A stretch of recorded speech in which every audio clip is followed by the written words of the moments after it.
Okay. Um, I just listened to part of the last podcast, and I sounded like I was half dead. So I'm going to try to be a little bit more lively on this one.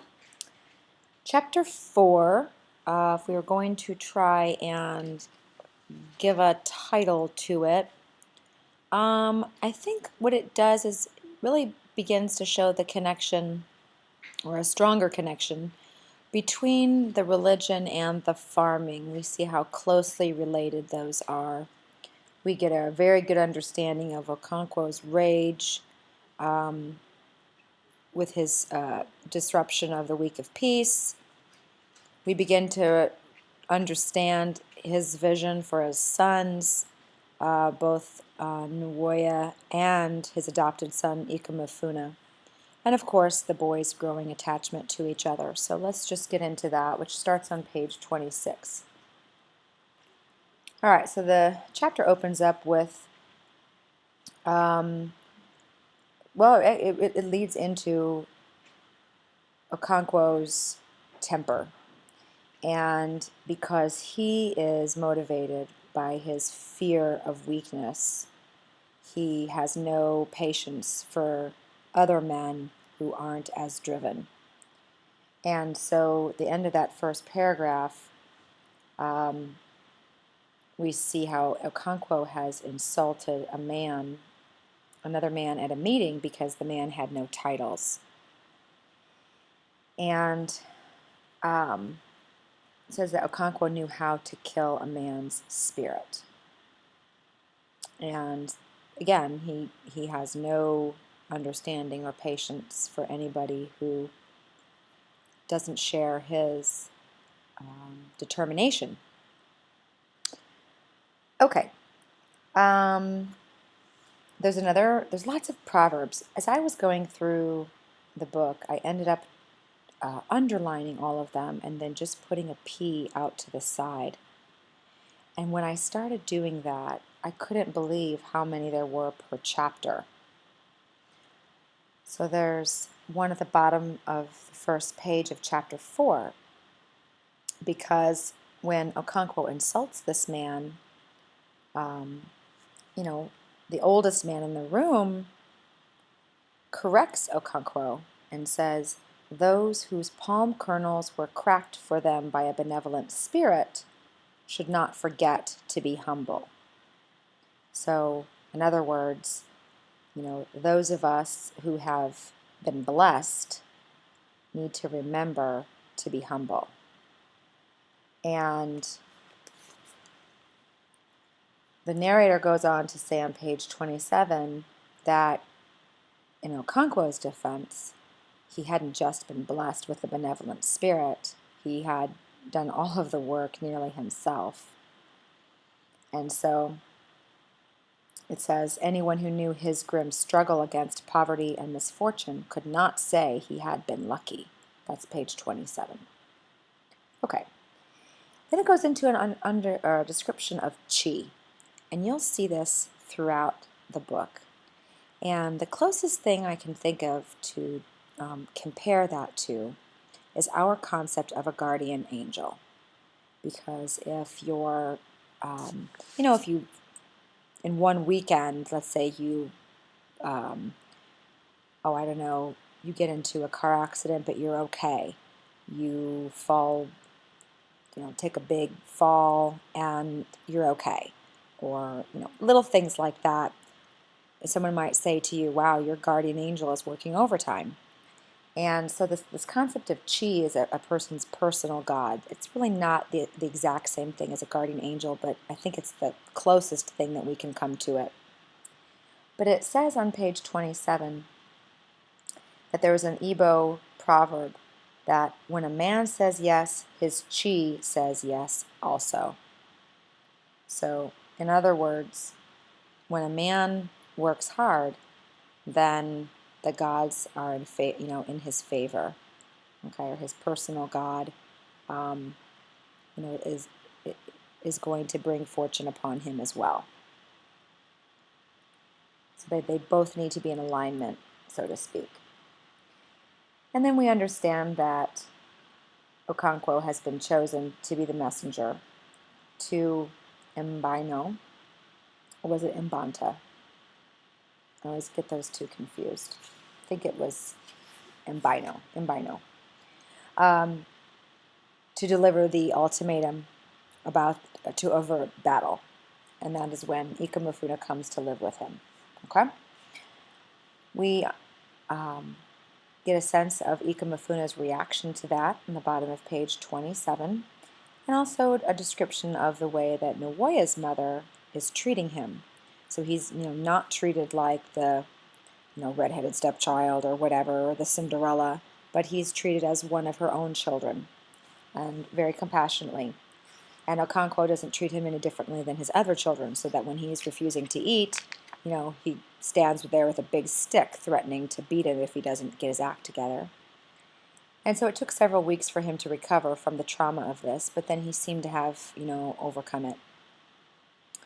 And the biggest thing that we're going to see is the influence that Ikemefuna has on Nwoye. It says on page 28 that he became quite inseparable from him. And we'll talk about Ikemefuna and the kind of young man that he is, what his masculinity is compared to Okonkwo, and what is it that Nwoye, how does he admire that, and especially in the way that he's different from Okonkwo. We'll get to that later, but for right now we can see that Nwoye admires Ikemefuna because he's very smart. He seems to know lots of other things. So whereas Okonkwo is concerned with labor and hard work and being manly, Ikemefuna knows how to do things.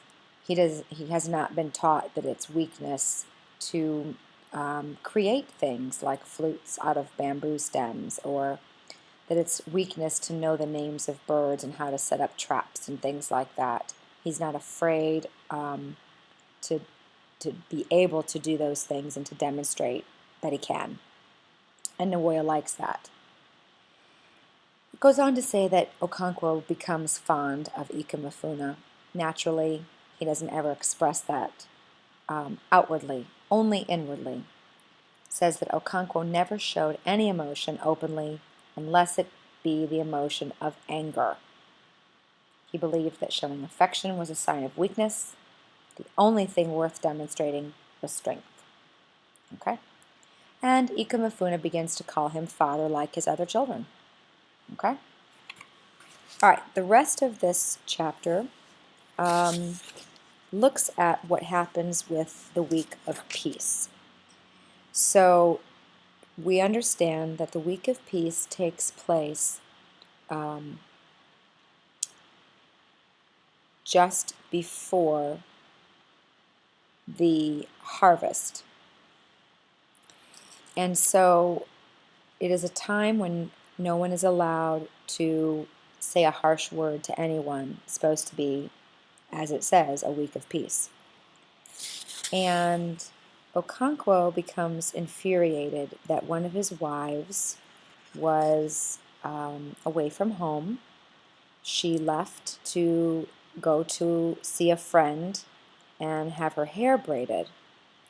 And she didn't take her children with her, and she didn't come back in time to feed them. And not only that, but she didn't ask anyone else to take care of them. She just kind of left, and he becomes furious. And so then when she returns, his rage takes over, and he beats her. And while, beating your wife might not be unheard of, it says on page 30 that it was unheard of to beat anyone during the sacred week. There are several references throughout the next couple pages that indicate that this is indeed quite a strange thing, that anyone would dare to violate this particular practice. And so the priest of the earth goddess, Ani, and we understand that that's the most important god, comes to see Okonkwo and scolds him severely and commands him to, do some reconciling for this violation. And then so he has to offer up a nanny goat, a hen, a length of cloth, and 100 cowries, which would have been probably a heavy penalty. On page 31, it says that he was repentant on the inside, but he was not a man to go about telling his neighbors that he was in error. So he has quite a bit of pride, and once again, he doesn't show the emotion of regret. That would be weak. We get an understanding that over the years, the consequences for breaking the week of peace have become more and more forgiving. The older men say that in previous years, it was like the death penalty if you violated the week of peace. And so you see that, I think Achebe is giving us a sense that their religion has become more humane over time.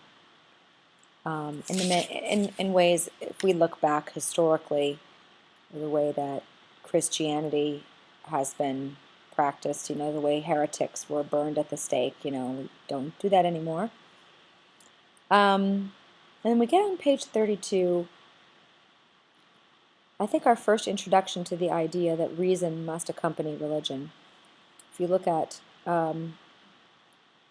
this conversation that they're having, they're criticizing this other practice of treating casting people into the evil forest if they just happen to die during the week of peace. And it says it's a bad custom which these people observe because they lack understanding. So Achebe is definitely giving us the sense that faith must, any religious practice and the faith for it must not be done blindly. There must be some reason, and that it takes both. Okay. Then we get a great description of the process of planting and how much work it is to grow yams. What Okonkwo wants for his sons, he's very harsh with them, and he fears, especially for Nwoye, that he will be lazy and weak. And we can see that you really must be a very hardworking person to have any amount of success with this crop because of the rainy season and because of the sweltering sun. It is quite difficult to be a farmer there. We get a sense of that on page 33. And we begin to hear about the stories that take place around the mothers cooking fires. And there are a lot of stories throughout this novel. And so that begins to help us see that this is not a culture without its own narrative tradition. They aren't written down. But they have stories, they have literature. They're just oral stories. And so, again, Ikemefuna and Nwoye become more and more attached to one another. And Nwoye loves being with him. It says at the bottom of page 34 that Nwoye has always loved stories, but he loves Ikemefuna the most. There's a slightly different spin on them. So he gets to see, the type of story that only women would tell, except Ikemefuna is telling that type of a story. So it's a more masculine approach to a story that they stereotypically believe is, women tell those stories, women and children. Okay, and that's how we're going to end that chapter.